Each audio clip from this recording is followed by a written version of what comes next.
What is the exact moment that made you realize that your job sucked?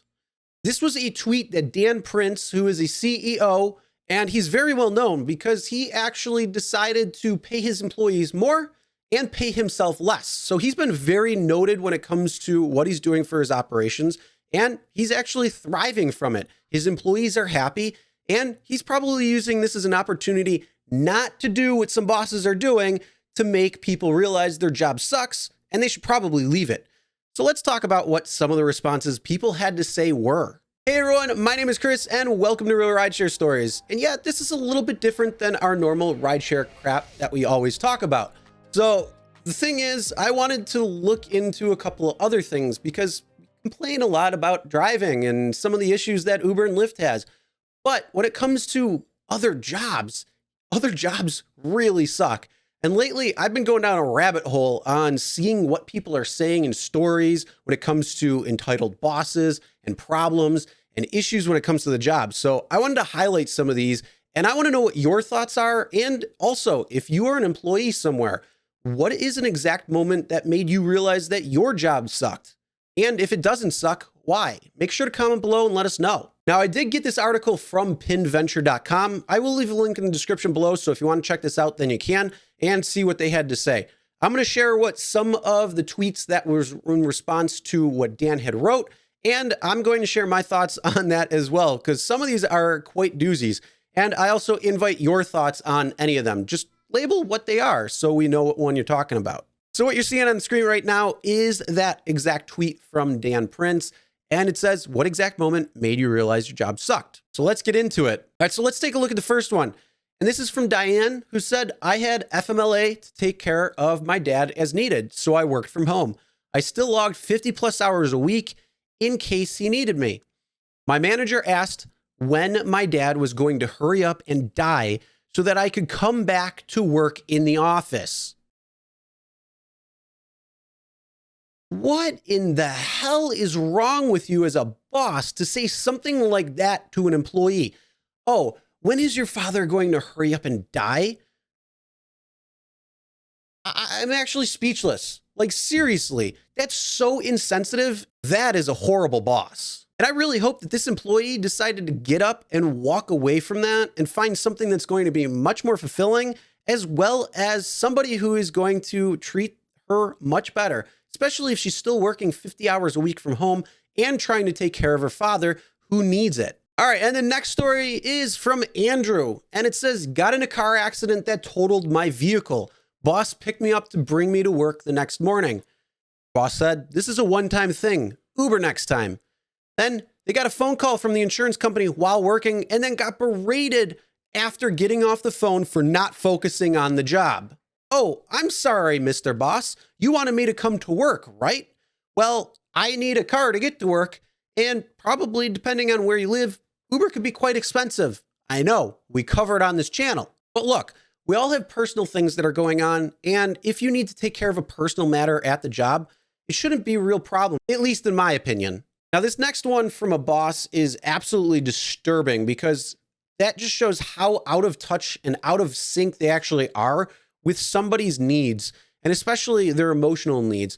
So what you can see right here from Matthew, when they told me that I should have been over my daughter's death 6 months after her passing. First off, let's be real. If you ever lost a child, you're never, ever going to get over that. Even if you lose a parent, you're still not going to get over that. It's going to be even worse, though, for a child being lost because they're supposed to bury you, not the other way around. Now, the insensitivity of that particular boss or even bosses is absolutely ridiculous. And I'm sure that that place is an absolute toxic nightmare when it comes down to it. So I hope that person just said, you know what, screw it. I quit and leave and then go find a different job. Now, Connor says, when he couldn't get off my wedding night after requesting 180 days in advance. It's 6 months. You knew that this person was getting married and said, hey, I need off for my wedding night because we all know what's going to happen on the wedding night. Now, for me personally, if I had a boss like this, I would go tell them to shove it up their ass and I would leave at that point. Because if you're going to tell me that you as an employer is more important than my family, right there. All right, the next one comes from Tristan. And he said, I was in recovery from life-saving surgery to remove an abscess that went septic. And my boss called my wife to ask when I was going to be awake to help fix the printer at work. Are you freaking kidding me? To fix the printer? Call up the company and say, hey, can you send a technician? Our current person is in the hospital recovering from an abscess that went septic. That would have been a good boss. A prick boss would say, hey, wife, when's your husband going to wake up because we need the printer fixed? Tristan, I hope you're fully recovered, and I hope you left. Truly, I hope you left. All right, and our next one comes from Debbie. And she said, when my dad died, I requested 2 weeks off in addition to the regular bereavement leave. I had so much leave on the books, I was in danger of losing it. He sent me an email with an agency leave policy and said we would discuss it and copied HR. You know what gets me every time is that they say that you have X amount of weeks or time that you can use, but if you don't use it, you're going to lose it. And when an employee wants to use it, and not necessarily for going on vacation or anything like that, but to actually help with bereavement and things like that, and then not to lose that time, you flip out and say, oh, you can't use that, and we're going to talk about the leave policy. I mean, come on. If you're going to offer that type of benefit, you have to follow through. It's like an agreement. All right, and the next one is We Three Church Girls said, when I found out that the district leaders were telling admin to deny teacher leave requests because they can't get subs, I wonder how many other professionals are denied their requests for a day off. To answer that last part, saying, I wonder how many other professionals are denied their requests for a day off, a lot. And as you can see from some of the tweets that were responded from this, quite a few are. And it doesn't matter what profession it's in. They just don't want to give the time off because they think that they own you and you should be there working no matter what the cause is. But again, people have personal lives and they want to be able to enjoy some time. So if they want to take leave for whatever reason, whether they're sick, whether they want to take a vacation, whether they just need some time off to take care of a couple of things, they need to deal with it. And better yet, figure something out to help bring subs in. There's probably a reason why you can't find subs.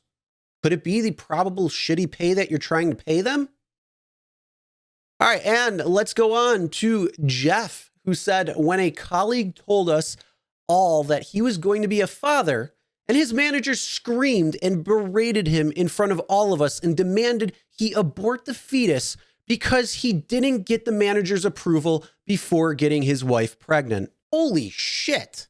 Now that's absolutely absurd. Again, you know, some of these are just the cream of the crop when it came to that particular post, but still, this actually happened. And you can't even say, oh, I was just joking around, because you're berating them in front of other employees. You know, right at that point, again, I understand a lot of people are like, oh my God, I don't know what I'm going to do if I leave this job. You know what? Taking that type of abuse, taking that type of toxicity is not going to be good for your well-being. You can clearly find a better job somewhere. And I really hope some of these people do. And even some of the people that were there standing that and seeing that, I hope it got to them realizing that their job probably sucked because of that particular boss and should go find something else. I know it's easier said than done, but again, this type of thing should not be happening. And yet it does everywhere. I'll tell you what right now, bosses, you do not own your employees. Treat them better. They're going to be happier. They're going to be more productive. And then it's going to look better on you all around. Stop thinking that having good employees, you own them. And then that way you can run them any way they want.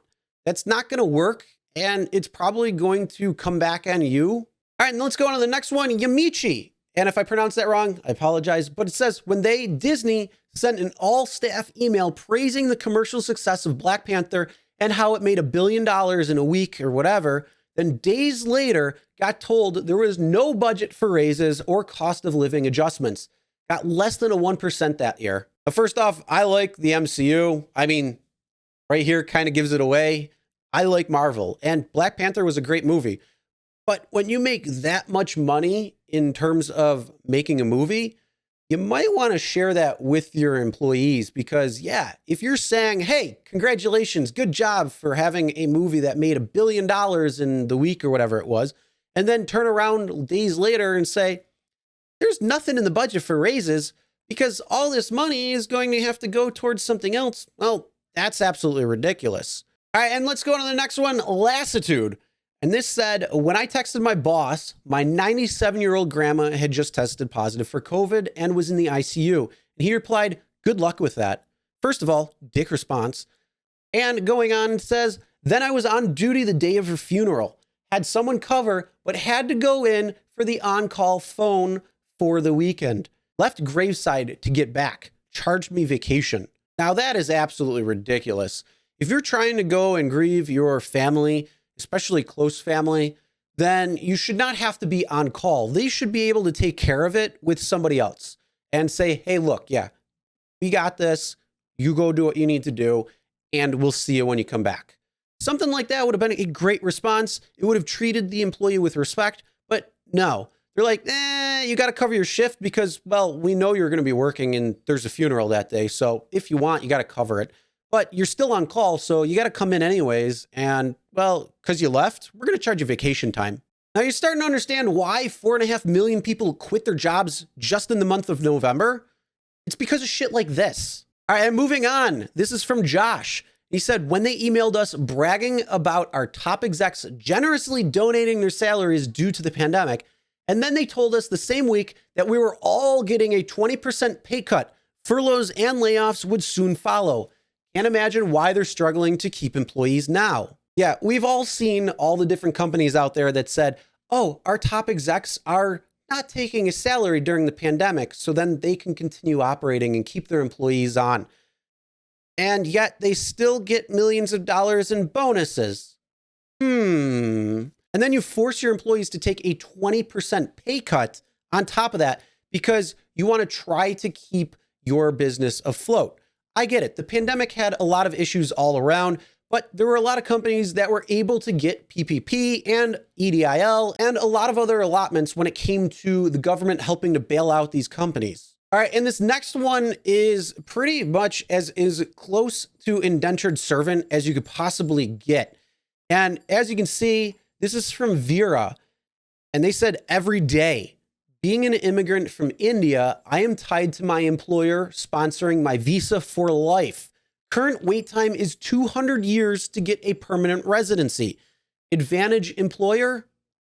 Unfortunately, salary, opportunities, speaking up are all a joke when your shackles are made of steel. Now, something like this is extremely unfortunate and a horrible fail on the system overall, especially if this person is trying to leave the country that they were from, India, and they wanted to have a better life. But because of the visa process and things like that, 200 years to get a permanent residency? Holy crap. I hope you find somebody you can marry and then you can stay here or wherever you are. I'm not sure if that's the US or not, but either way, that's insane. And then on top of it, if your employer is taking advantage of that, that's even worse. And I feel so bad for you because unfortunately, there's probably some bylaws there that keep you stuck at that particular spot. And it's even harder for you to just get up and leave your job because you might face deportation back to India. And yet you're trying to make a better life for yourself. Trust me, I feel really bad for you. I'm sorry that you got to deal with something like that. Something like this should not be allowed. And the ability to transfer from one job to another should be allowed. I don't know. I've never actually gone into the visa process or anything like that.